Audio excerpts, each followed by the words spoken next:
Do you think life is simpler as time evolves? For some, it can be more complicated when facing issues about health, estate plans, probate, long-term care, and more. That's why Attorney-CPA Joe Cordell hosts ElderTalk with TuckerAllen, providing intelligent answers for those thinking about their future. Here's Attorney-CPA Joe Cordell. Welcome to another episode of ElderTalk. Our goal here, as you listeners know, we want to focus on information and developments, options that are relevant to you as you age.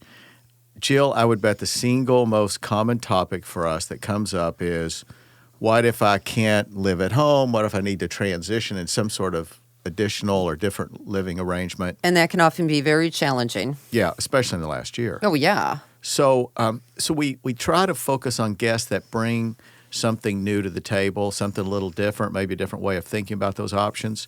And toward that end, Jill, you've discovered a local resource. Should you introduce our guest? I would love to. We have with us Sharon and Jeff Balleau, owners of Transitions for Senior Living. And you're here on our first day in our new TV studio, our maiden voyage. No pressure there. Beautiful. Thanks for having us. It is awesome. Yes. Well, and of course, we have this new format, which is a video format. We're going to try this for a while and see how it goes. If it turns out to be very incriminating, or if it Let's turns... hope not. Yeah. So the whole idea, though, is to make it real and useful. So I think this is better, but we'll try it and see. Awesome. So let's start by having you, either of you, talk about what is the purpose, what's the benefit of this business to a consumer? So we started it out of a need, and like you said, most people just don't know where to start. Right. So we're a very personalized service. What really sets us apart is we actually go visit, meet with, talk with the seniors and then their loved ones, we know the market enough to know that we know who takes care of the family members the best, who's going to do all the care that they're allowed to do and do it well.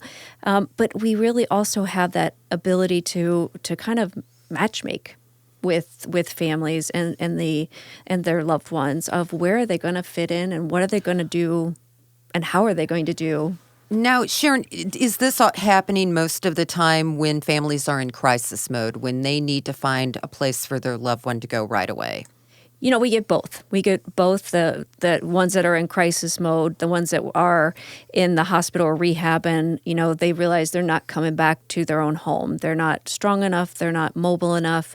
And then we also have those that are planning ahead. The seniors that go, gosh, I think we might need to go into more of an independent living style community where we can age in place because one or both have some comorbidities that are going on, right, or memory impairment, or they realize through this COVID that being a home alone by themselves was just too much. It was they didn't have the interaction that they had always had before. Right. So you guys pair up people who want some sort of community living arrangement, whether it's independent living, assisted living, or long-term care, and I guess what's the word I'm looking for? Skilled care facility. Sure. So you address all those scenarios.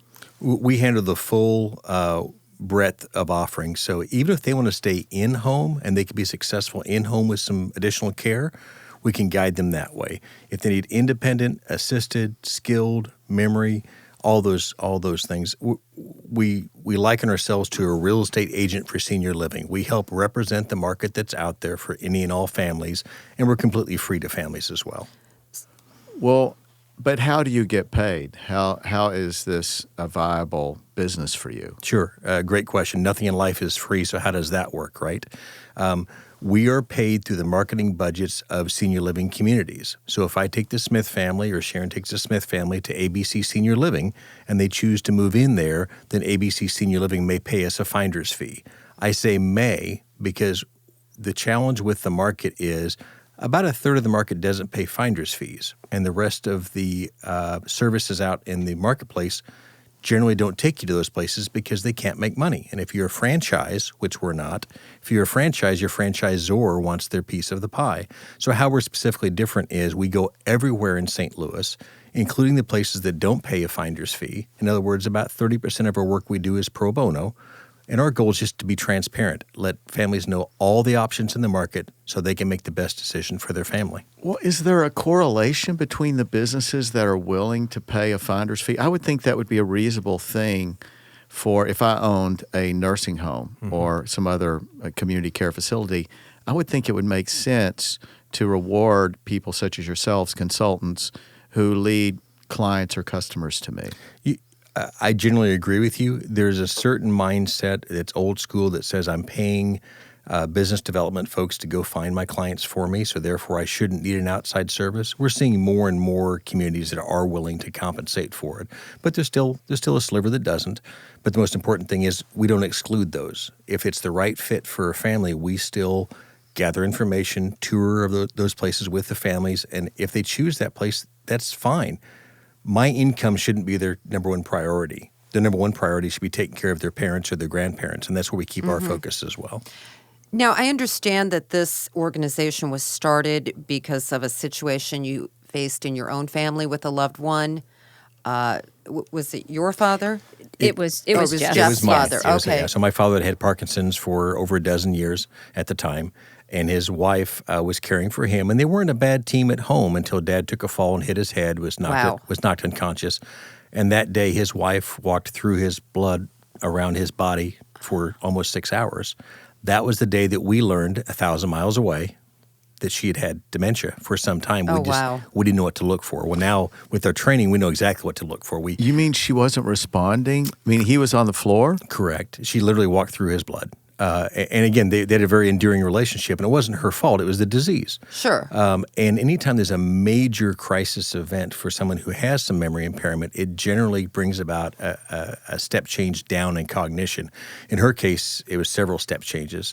So long story short, flew out to New Mexico, speed dated dozens and dozens of communities in about a 3-day period, before my dad was going to be discharged from rehab. And he had to have a place to go. He had to, and so did she. Neither one was safe without the other. So time was of the essence. Time was of the essence, and we tried what was in the marketplace at the time and the majority of the marketplace now. And the fact that they wouldn't talk about ABC Senior Living if they didn't pay a referral fee, they would discourage me from going there, saying things like I wouldn't put my parents there. I would check the safety record, and I would check the safety record, and safety record was fine. And I circled back to that company and said, it's not unsafe. Well, we didn't say it was. We just said, have you checked the safety record? But it gave me the impression that it wasn't safe. So when we fashioned our business, we weren't really we weren't looking at developing a business, but we came back and told our story to our friends, and they all had the exact same experiences with these large national companies that match a zip code and a diagnosis to where they have a contract. Right. And it didn't fit well for my parents, and I found out it didn't fit well for many other families. So we were kind of forced into going into business because there was a need. What did you all do before this? What business were you in before this? I got to stay home with my kids for the most part. And then I went back and worked for about 5 years with special school districts. So I worked with autistic preschoolers. So, 3-year-olds to the 5-year-olds kindergarten, which was a great segue into having learning all about your Alzheimer's and dementias, because the way we treated or taught our preschoolers was also kind of the same way we treat our older adults, with the affirmation, confirmation, giving them peace of mind for that 5 minutes and not fighting them. Where our preschoolers, we taught pronouns. As they get older, we kind of let them go with pronouns that they can't bring back up. The same way. Yeah. So, but we will be the first ones, going back on Jeff's parents, to say we got it wrong. We totally messed up. We went on price, location, and who could take care of both of them with their diagnoses. They moved themselves home. For almost a year and a half, we had private duty in and out of the home. After this event. After we searched and So we had private duty in and out of the home, and we even saw the difficulties with that. We tried the med machines. We tried, bringing in somebody to help. And Marilyn at the time would had Alzheimer's, she fired them every time they walked in the door. Some of the caregivers and companies understood, and they went in the back room, gave her 5-10 minutes, came back out, and she forgot she had fired them. And meanwhile, you're back in the St. We're Louis here. area, and Yes. they're in New Mexico. Yeah. Wow. Yeah, so then they were 24 out. We ended up with 24-hour caregiving, and realized that it just wasn't enough. There wasn't enough stimulation. There wasn't enough going on, and we were still fighting the dehydrations, the falling, and all those scenarios that we were like, long term, this isn't going to work. Because something might happen to Jeff's dad, and then we have to crisis mode move Marilyn. There would need to be 24/7 care in the scenario you describe. What about money? How did were they fortunate enough to be in a position to be able to fund these costs? Because for many people, money is a big issue. Fortunately, yes. The last 15 years especially, Dad was a voracious saver, and so they each had some savings, and we're thankful for that because you're right, there is a huge gap. Most of the options in senior living are private pay, with the exception of some skilled care for indigent. But if you're out of money, assisted living is not an option in the state of Missouri, unfortunately. And I hope someday legislature addresses that, but there's a huge price tag to that, and that's a difficult challenge. But yes, all these offerings are private pay. You're right, Joe. And the irony, though, is that skilled care is something that Medicaid has a category for. Mm-hmm. Now, of course, you have to jump to a series of hoops to qualify for Medicaid, which we've talked about that a lot Many on this times show. on the show. But it's ironic that here we are where the taxpayer is especially burdened now for a lot of reasons. But in addition to that are the healthcare issues of people as they age, this huge demographic. And the irony is that the less expensive care that might allow them to avoid ever having to seek the more expensive care isn't eligible for coverage. So the incentive is to skip that intermediate stage of care and qualify for the most extreme, most expensive care, which is the skilled care, the quote-unquote nursing home. Preach it, Joe. You're exactly right. The issue really, and not just the money, but it's a much more thrivant quality of life for that lower cost care of assisted living. It's a more robust living. People have a more fulfilled life. They have more connections and relationships. Well, and they're also free to do in their time frame of I don't want to eat today, or I don't want to go to the dining room. I want to do something different. And within your skilled care, they're very regimented on this is when we're going to eat. Right. So that gives them a lot more freedom and independence to go into those, assisteds or even independent living. And really one of our goals is to keep people out of skilled care that don't really need it. And the vast majority of folks, if they don't wait too long to make a decision, and that's the key, or even wait too long to gather information. Yeah. If they'll gather information and put a plan in place, I can't tell you how many times we get invited into people's homes to sit around the kitchen table, and the first thing out of their mouth, as I would be, is, I don't need to move. I don't want to move. I'm not leaving my home. I get it. I think I'll be in that exact same position. And what we say to them is our goal is not to tell you need to, you have to, you should. That's not our job. Right. Our job is to say, if something happened to you like happened to my father, would you like for your children to make your decisions for you with your money? Or would you rather have a game plan together that may pivot, it may change, but have a game plan in the drawer that they can pull out and say, I have some ideas of what I think I want. And since I'm not physically able to go look myself, it gives your children some direction. Yeah, and I think everyone wants to have a voice in their long-term care. But I mean, I know that's true. They should. But often they can't because something does happen. It's also hard to look at. It's a hard discussion to have. I think it's something like that, meaning my mother I'm thinking of is that she's very clear, just like you just said, she doesn't want to live in an institutional environment. Mm-hmm. But she wouldn't consider looking at a place because she would think that she was teeing up that scenario. She would think that she was giving some sort of implicit authorization to my brother and me to say, oh, the first sign of trouble, off mom goes to this place, which she selected. So I think that people who really don't want to stay in a place like that are going to be resistant to looking for the very rational reasons that you suggest. I think most people would resist it. So until they meet Sharon, and let her explain why. 95% of the time, if I went and spoke with a family member like that, one of the biggest things I always say is, no one's going to force you. One, I'm not going to. Your kids aren't going to. But really, you want them to see that it's not what they're thinking. What they're thinking is, the nursing home. I mean, because most families, that's all they've been in rehab, they've been in the hospital, and then they've come back home. They don't know what we're talking about, what we're looking at. And the other part of it, a couple of things. Everybody has to have a purpose. We all have a purpose. So if you get a loved one who is in their home and all they're doing is sitting watching TV, the majority of the reason is, what's their purpose to get up every morning? What are they looking forward to? What are they enjoying in life? So that's part of what we look at is get a purpose, have a purpose. The other thing is, and where most families will dwell is, your mom does not want to be a burden on you. And we're seeing a big push now with the COVID from last year that families were torn with their jobs, their kids in school, their mom and dad, they had to go shop for or go visit. And all of a sudden, everybody is just so thin. And the older adults are feeling like they're a burden.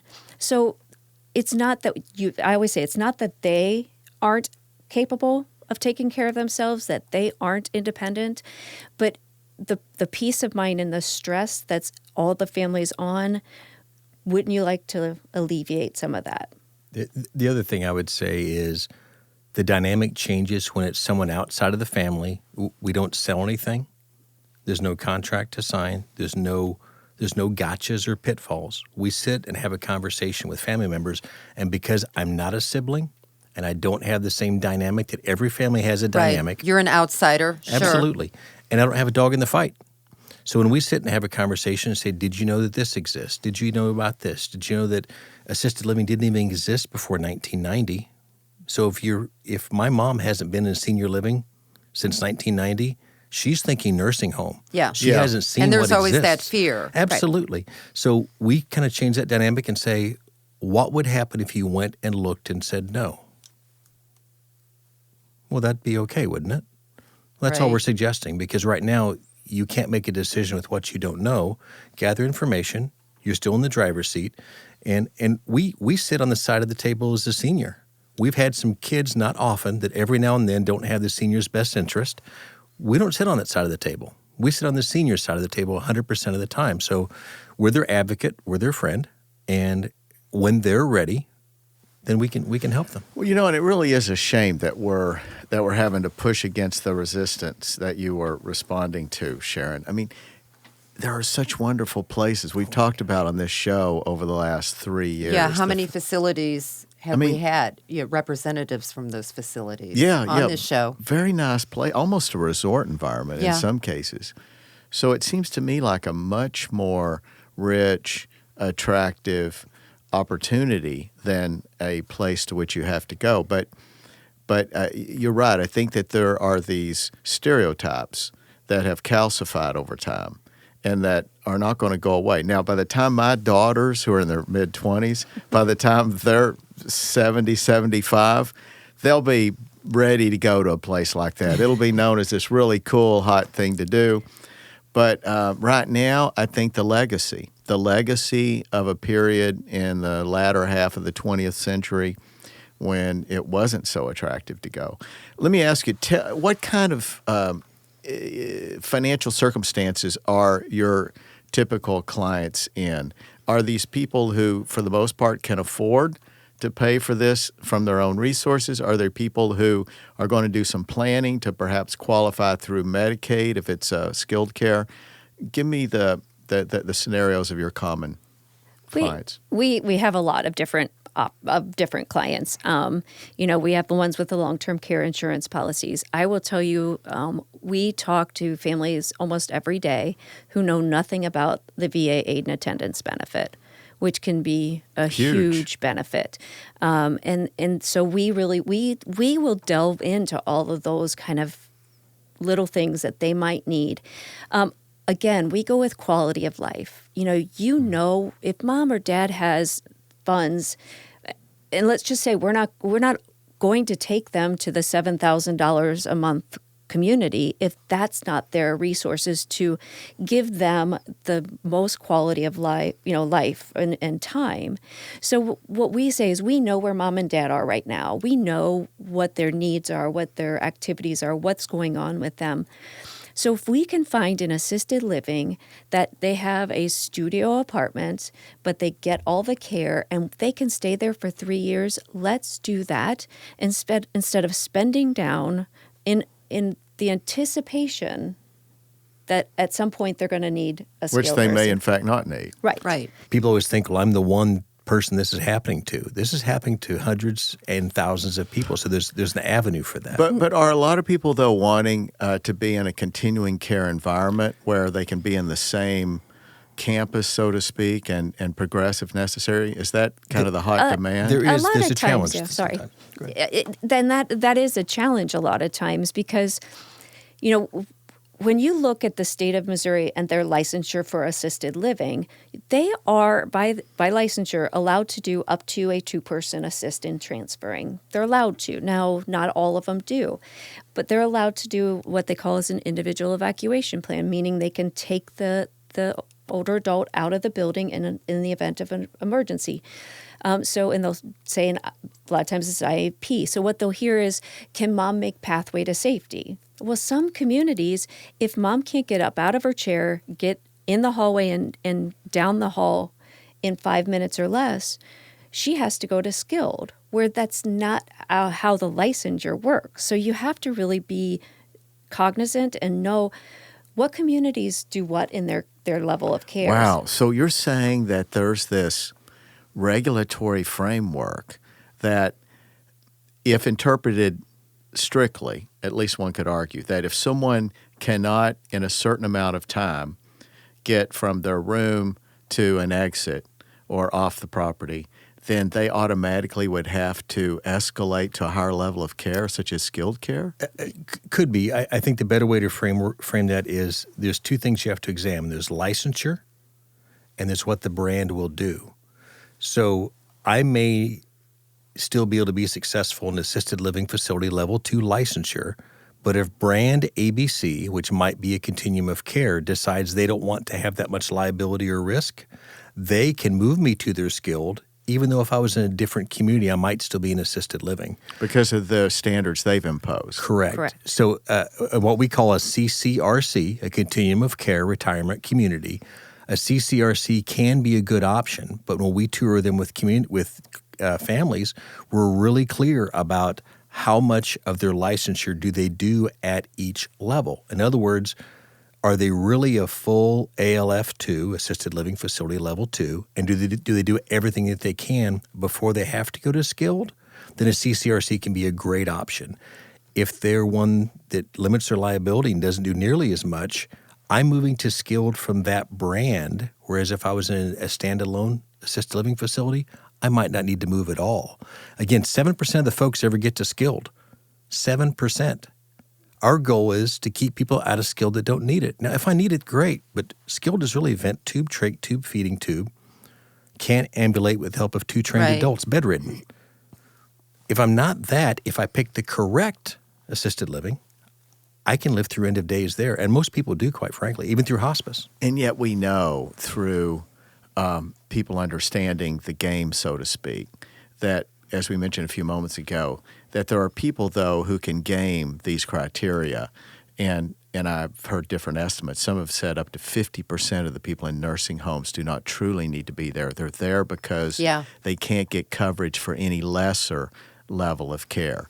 I mean, that's a shocking waste of taxpayer resources and even the quality of life of people who are in skilled care when they don't need to be. Yeah. I mean, it's not as great a quality of life, even though it's more expensive, as if you were in assisted living. No question. Because unless you can do the $320 a day, you're going to be in a shared room with somebody in a skilled nursing. And I would think so many people just don't know how to navigate through this process.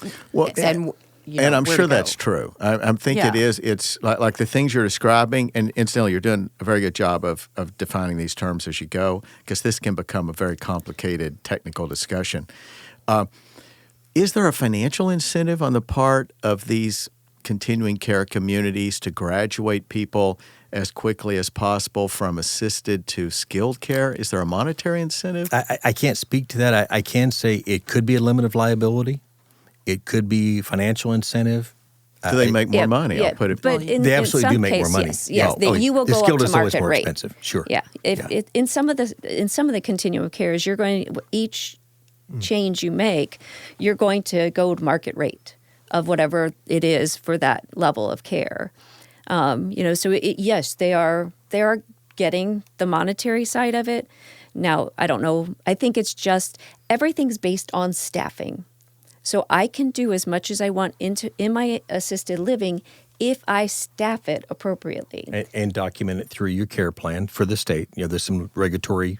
Right, but it's really all based on staffing. So then, somebody who is entering a continuing care community, it would behoove them to be sure that the contract gives them a lot of discretion about when they might have to escalate care to a higher level. Because I see how you have competing incentives. You have a provider of medical services who, and none of this is to undermine any of these communities. No, not at all. But as a lawyer, as an accountant, I just impute to any business transaction, incentives on both sides of the table. Not necessarily. I don't impute dishonesty. So we're not talking about that, but we're talking about what are the financial incentives. And the incentives, it would seem on the part of the operations of a facility would be to move you sooner than later to more expensive, more profitable care. I assume more profitable, definitely more expensive. And meanwhile, you have a client whose incentive is to go there as slowly and not at all, if possible. Right. So when you put these competing interests together, it would seem that the best way to be protected would be to have in place, the sort of language when you sign on, which often includes, incidentally, it's not an initiation fee. What is it called? So a lot of times there's what they call a community fee. It is essentially an initiation fee. So there's a community fee, which is an entry fee when you go into a community. And some communities there's also a buy-in. But let me take one step back, if I may. The language of the contract could be helpful.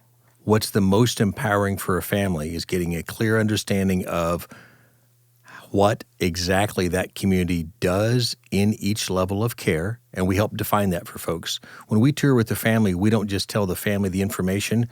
We ask the questions in front of the community and let them answer for the family so they hear it from the horse's mouth. But the families don't even know what to ask. They don't know what a two-person transfer is. They don't know what an IEP is or individual evacuation plan. So it's more in-depth than looking at a brochure for Absolutely. the facility. So we brief them before we go, but then on every tour, we ask communities, do you do this? Do you do the next level of care? Do you do the next level of care? What would prompt mom to not be able to stay here anymore? Okay, that combined with the language of the contract, that's where it's really empowering because, again, because a company limits their liability doesn't mean it's not a good care community. Right. The family just needs to know that at ABC, if mom is dizzy and incontinent, she'll be sent to skilled. But at XYZ, assisted living, mom would not be sent anywhere. She can live there through that and a much further decline. Both have the same level of licensure. You go to a steakhouse, you're going to get a good steak. The only question is how good is the steak? In senior living, it's not quite the same. Right. You know it's a restaurant, but you don't really know what the full offering is until we help coach you through what it is. And we don't tell You don't people know if it's a Bonanza Steakhouse or a Ruth's Chris, right? Exactly. Not sure if we're going to Fleming's or not. So we ours is about gathering information and sharing it with the family and getting clear understanding. And if they choose that community that has a limited amount of care, but it's in a CCRC, that's okay. We never had this happen to us, but our goal is to make sure families never come back and say, I didn't understand that. I didn't know. Right. It's funny that the two reasons when families have shopped on their own for senior living, the two reasons why they move out are they didn't understand the financial arrangement or they didn't fit in socially. And actually the order of those is social fits number one. So when we go shopping, Really, more than the financial. Really? and that's what we learned with my own parents, right? I placed my dad and his wife, and a year later they moved home, and he said, we're not like these people. And he was right. So a lot of our job is getting to know the families and the seniors. We know the feels and the vibes and the cultures of the community. How do you determine that? Yeah, if they're I'm going curious. to fit in socially. What is it, more specifically, what is this sort of lack of comfort or compatibility? Some of them it's crown molding chandeliers. They have to dress up to go to dining. It's more urban setting. It's not no outdoor space. I get ones that a lot of times it's I've had families that were in St. Charles. Think the older adult, and the family wanted to move them Kirkwood Webster. I love Kirkwood and Webster. But you're not going to put somebody that lived in St. Charles in downtown Kirkwood and have them feel like they belong. Feel at home, right. Who are they going to talk to? Who are they going to connect with? All this fancy stuff is really overwhelming for them. So, I've said, let's go South County. We're not much closer than to St. Charles. And then she'll feel like she belongs in the community. It's an interesting point. I hadn't thought about that, but it does make sense. Yeah. It's actually one of the larger parts of our business that we didn't fully appreciate a dozen years ago when we were writing our business plan. We didn't realize two things. Didn't realize how incredibly important the social fit was. And now with the growth of senior living, we didn't realize that with the massive expansion of more communities, the management teams are playing musical chairs. And the great executive directors and directors of nursing bring great culture with them and keep caregivers.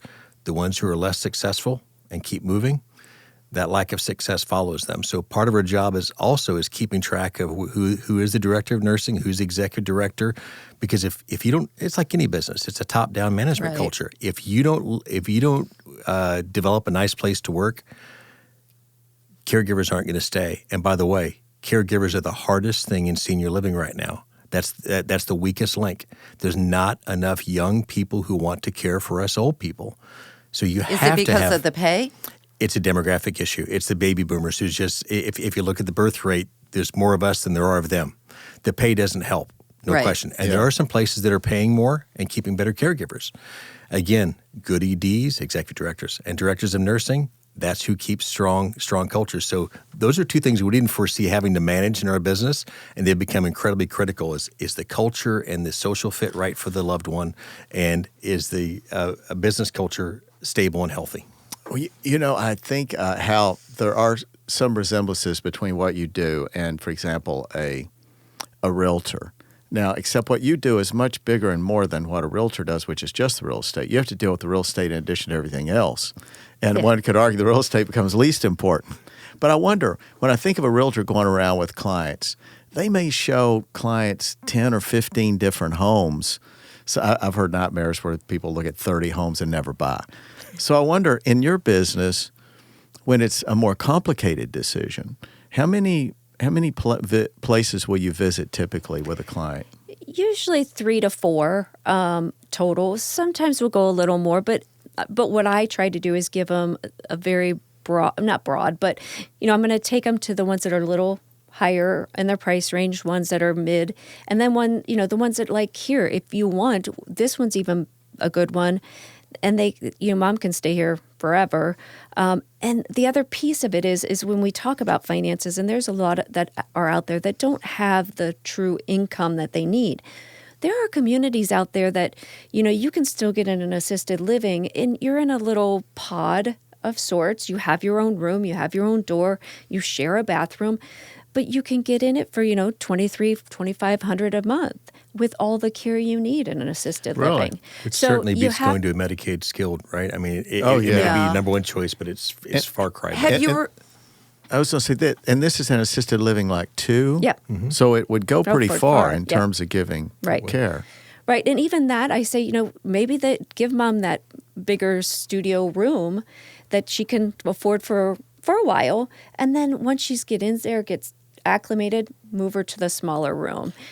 So it is about trying to make that, it's like dating with them with senior living on, 3 to 4 usually gives them a good range and a good feel of the different communities. Have you ever had a situation, say with a difficult client, where you just couldn't find a good fit for him. This week? This week? Yeah. I mean, it happens with everybody because especially with family dynamics, one wants Sure. something from mom and the other one wants something else for them. And then it also is that they really can't wrap their head around the fact that if mom has memory impairment, that she doesn't need a secured memory unit. She can just do assisted. So it's also that I don't understand it enough and I don't quite know which way to go. Or I always say they get analysis paralysis and then they just do nothing. Do you sometimes see tension, though, between the kids are really wanting to control things with the best of intentions? Sure. But especially if mom and or dad are deteriorated enough to where really they can't contribute, one could argue, as effectively. How do you allocate your attention between, on the one hand, this client, which is technically yours, the parent, and the children who are kind of this dominant, insisting force? So I think That has to be a challenge. With grace. I think we manage it differently, and Sharon is so gifted in how she does it, and I do it differently. I tend to take a more analytical approach and talk to them about options that they have and what their parents' wishes are and the fact that they've saved all their funds and we want to preserve them but still give them good quality of life. And Sharon is so disarming, and when she says leading with grace, I think that pretty well sums it up. She just quietly talks about what's in the best interest of the senior and tends to really be able to get the siblings to soften to the point that they all get back on because they all love their parents, right? Yeah. Sometimes we just have competing interests, and we always think we're right, and our sibling rivalries rear their head during times of stress. Mm-hmm. And she just seems to, with her grace and charm, just lets it go away just by focusing on what's important here. To your nightmare client, we did have one gentleman that looked at 17 living communities, and he later wrote us a note saying, I should have picked one because now my wife can only go into skilled. Thank you for all your help. And it was, Wow. And they, by the way, he had a tremendous long-term care policy and plenty of resources. He had promised his wife she'd never go into a nursing home, so he couldn't pull the trigger on assisted living. The unfortunate outcome of that was she went to a nursing home because he waited so long she was no longer eligible to be in assisted living. Yeah. So let's talk a little bit more about the money. I'm curious, what portion of your clients are relying on long-term care insurance? Because now those policies are hard to find. It varies. It really, really does. I would say I've actually in the last week and a half, I've had more long-term care insurance policies coming through. Most of them don't. Most of them just have their savings, their Social Security, and whatever income assets that they've saved up. I'd say probably 1 in 5 has long-term care insurance on the average. I think it would be a pretty good number. I mean, those policies are gold that were issued at way too low premiums and have resulted in the bankruptcy and other financial woes of those companies who, in fairness to them, they didn't know what the actuarial results were going to be. Right. So they tried to price them, and then they ended up being way too low. But it was a bargain for the people who still have them. Yeah, and that's the other is, like people say, well, mom doesn't need help getting dressed or she doesn't need to be bathed. And I'm like, well, the policies aren't meant for total care. It's meant to, if they need assistance in any of those areas, it would cover. So some people are holding on to them saying, well, mom doesn't need to be dressed. Well, that's not the full purpose of it. The full purpose is if they need assistance in those areas, that's what the assisted living or their in-home care can do for them and assist them with those. Right. And then the long-term care kicks in. So we also don't see enough clients who have gotten together with an elder law attorney who have set up their trust properly to be eligible for things like veterans aid and attendance. And it's a pension. It's not charity. They've earned this through their service, right? Yeah. Too many folks that have assets, significant assets, and because of the 36-month look back for VAA or 60-month for Medicaid, they're missing out on an opportunity there. So the ones that have a good elder law attorney, and we always suggest engage it with one, set a good plan. Again, hope you don't need it, just like what we do for a living. Let's put a plan together and hope you don't need it for a very long time. We've talked about that on several shows. So what portion of your clients are relying in part on funds from their children? Less than I would have thought. my guess would be maybe 5%. The Yeah, vast maybe. majority, when we talk about budgets and we tell the children to go, they'll look at a place that fits in their parents' budget. And if they don't have a lot of resources, it may not be the nicest place in town. And they'll say, we'd like something nicer for mom. It's absolutely a possibility. You need to circle the wagons and find out Yeah. what folks have available to them.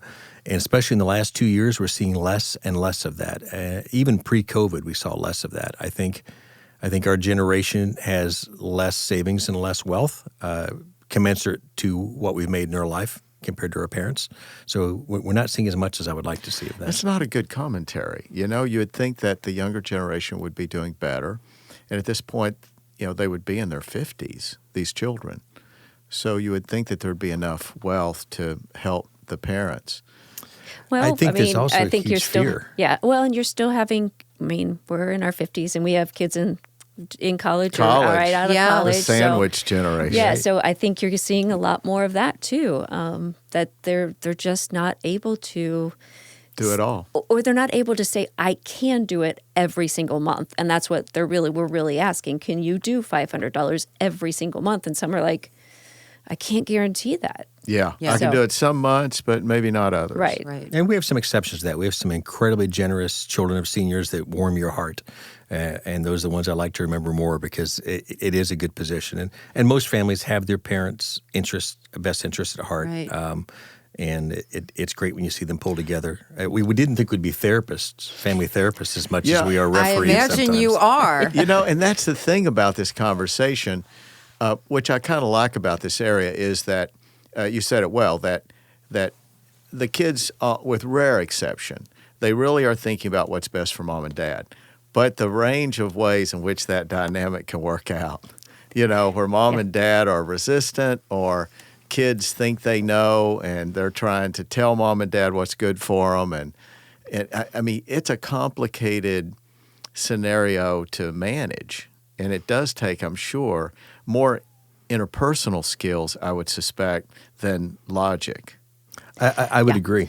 I would agree. And oftentimes the most vocal child of the senior is usually the one that is least qualified to make that decision. But That's true for a lot of things. Yeah.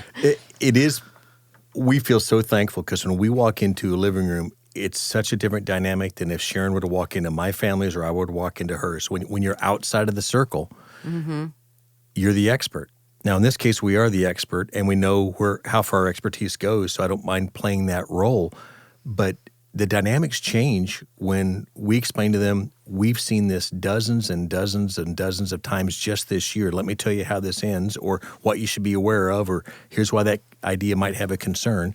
It does have a different dynamic than if it were our own family. Now, Jeff, you mentioned earlier in the show that you also help seniors stay in their homes. Now, explain what that looks like. Sure. What services do you recommend? So there are some times when folks, I'll toss some vague numbers out. Let's say we have a relatively healthy person in their 80s who only has $100,000 or $150,000 total net worth. Mm-hmm. If they're relatively healthy, they may need a little assistance right now, but they can't afford to move into senior living. Let's be really honest. There's 20 months maybe of care there. Unless we think it's the last 24 months of their life, that's probably not a great option. So, Right. Even though you'd think it would be terrible business people, we encourage folks, maybe we wait. Maybe we bridge some services. Some private duty can come in, or maybe if there's someone with a mild amount of cognitive impairment, maybe they can go out to a day program during the day to give a rest to their loved one who's their caregiver at a much more affordable rate than if they move to a community. So there are times when staying at home makes sense. We also caution people when they always say, Mom's going to stay at home. I know she has a cognitive impairment, but we promised her.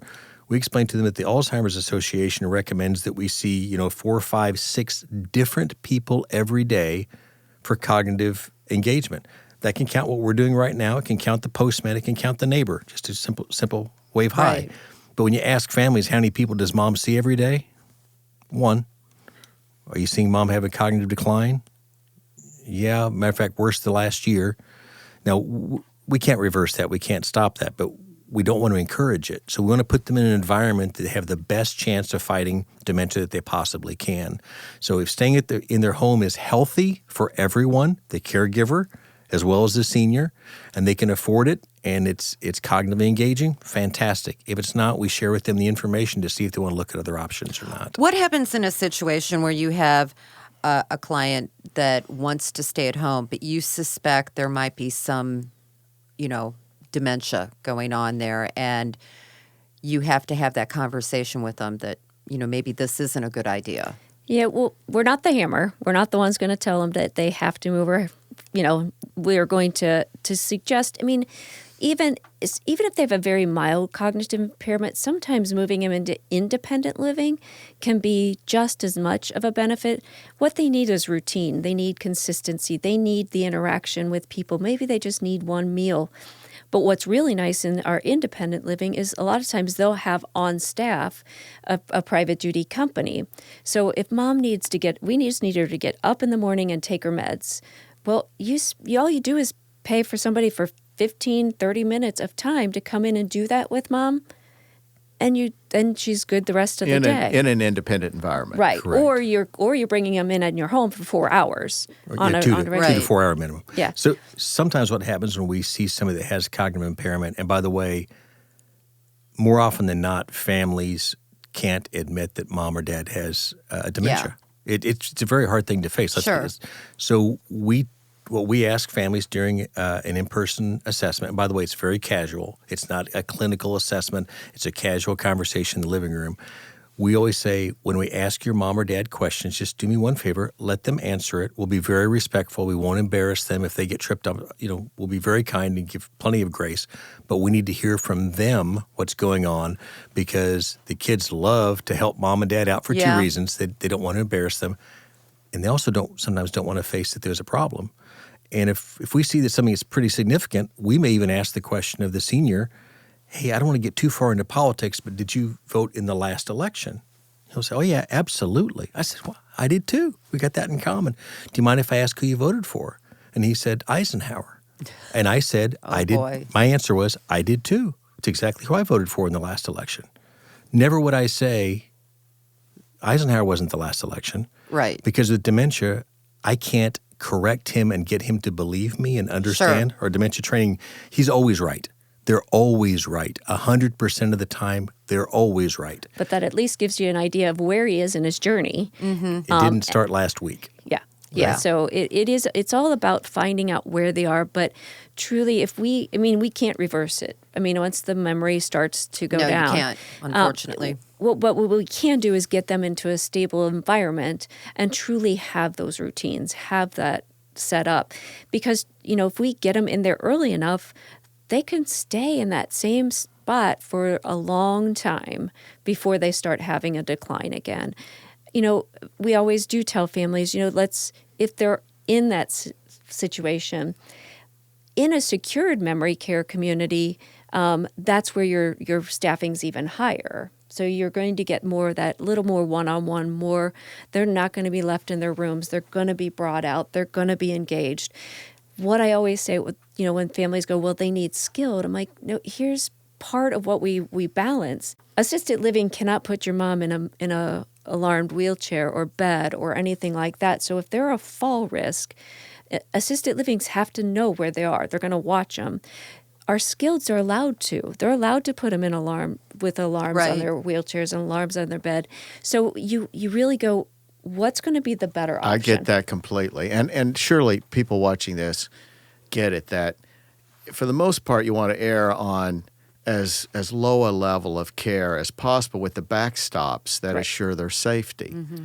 But to provide this overweening, oppressive level of care, you diminish freedom, you diminish quality of life. Yeah.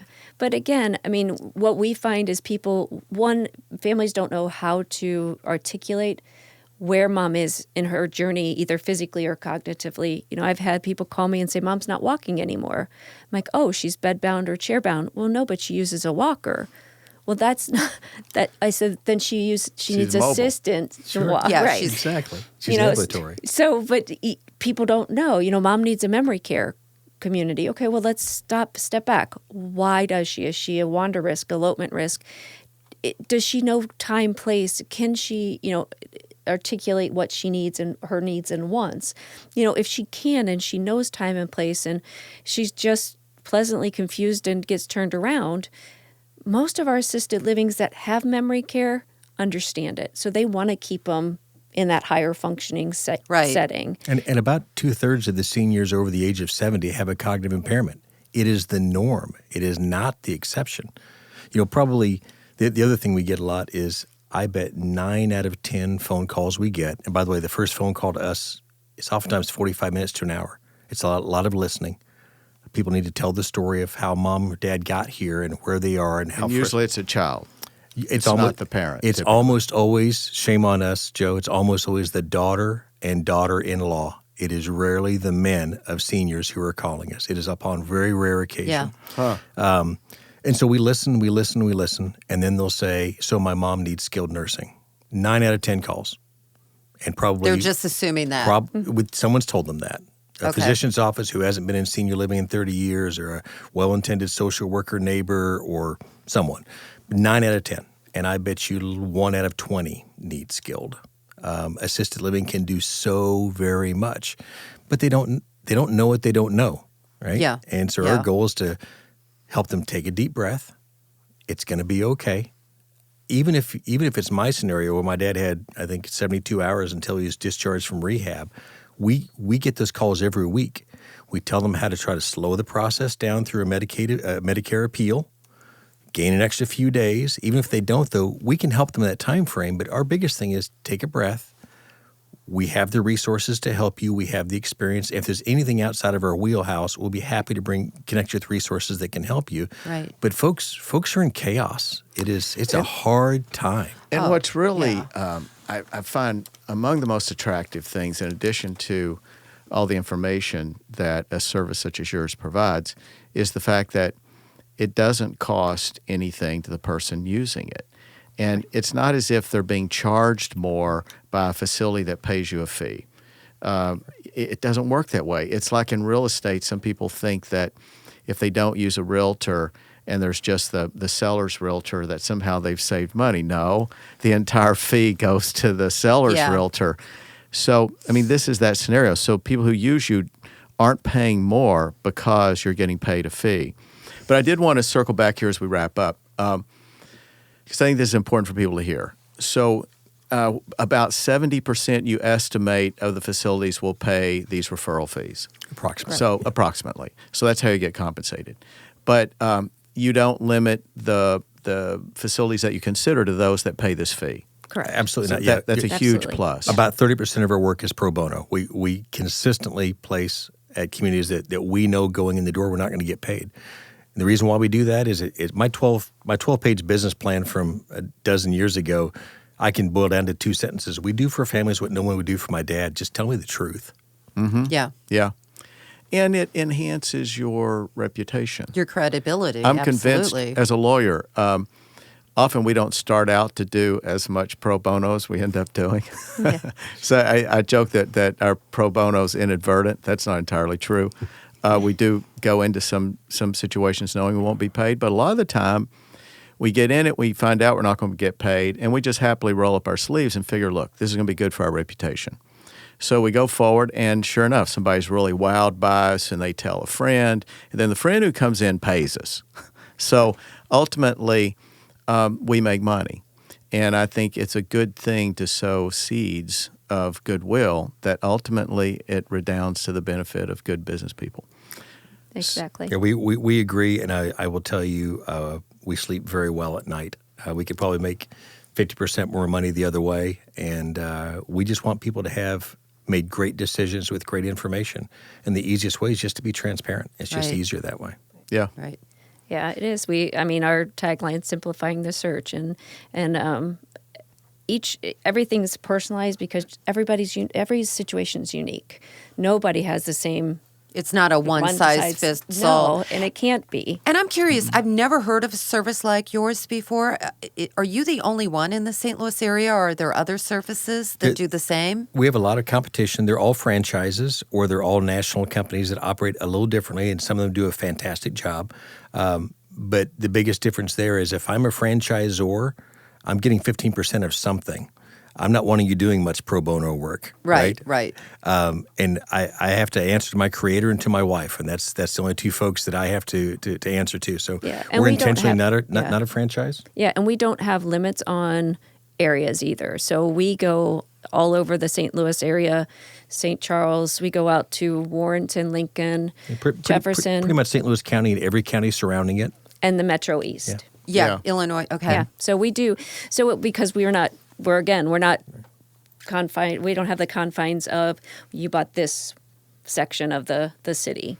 Right. So. And there are things to be said for franchises. Absolutely. In that they give structure, they give processes, they give systems that assure profitability.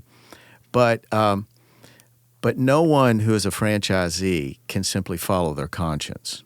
I mean, that's not in the model. Right. So you follow the business plan that's laid out for you. You market the way you're instructed to, and you're right. It's not a bad thing, but its purpose is to make money, and that does restrict the discretion on the part of the franchisee. So you don't have those. You may not be quite as efficient, incidentally, as some of these. Our speed to market the first 2 years was exceptionally painful, but I call it tuition. We learned a lot, and that's okay. But my closing thoughts would just be: we want people to be safe in their older years. We want families to have less stress, and we would just encourage them to sit down and have the conversation with their family. If they'd like to have an unbiased third party talk with them, we'd be thrilled to. But more than anything, put together a plan, have a game plan. Don't make your kids make your decision while you're recovering from an injury and can't participate. And do be proactive, especially if you know your loved one has any kind of cognitive impairment, because chances are they're going to need something down the road. Yeah, that's right. Something I like to say as I wrap up this show regularly is we don't have any financial relationship with any of our guests. We have people on here that we think are going to be helpful to you, our listeners. So I like to make that clear. I know a lot of shows are essentially infomercials where they're paid to have guests, et cetera. So we have the luxury of being able to locate people that we think are really good in services and businesses. So you guys represent that. Wonderfully interesting stuff. Sharon and Jeff Balleau, Transitions for Senior Living. So this has been another episode of Elder Talk. Till next time, take care. You've been listening to Elder Talk with TuckerAllen, providing intelligent answers for those thinking about their future, with Attorney-CPA Joe Cordell. Sponsored by TuckerAllen, your estate and elder law advisors. For more information, visit TuckerAllen.com. Listen again next Saturday for another edition of Elder Talk with TuckerAllen. The choice of a lawyer is an important decision and should not be based solely on advertisements.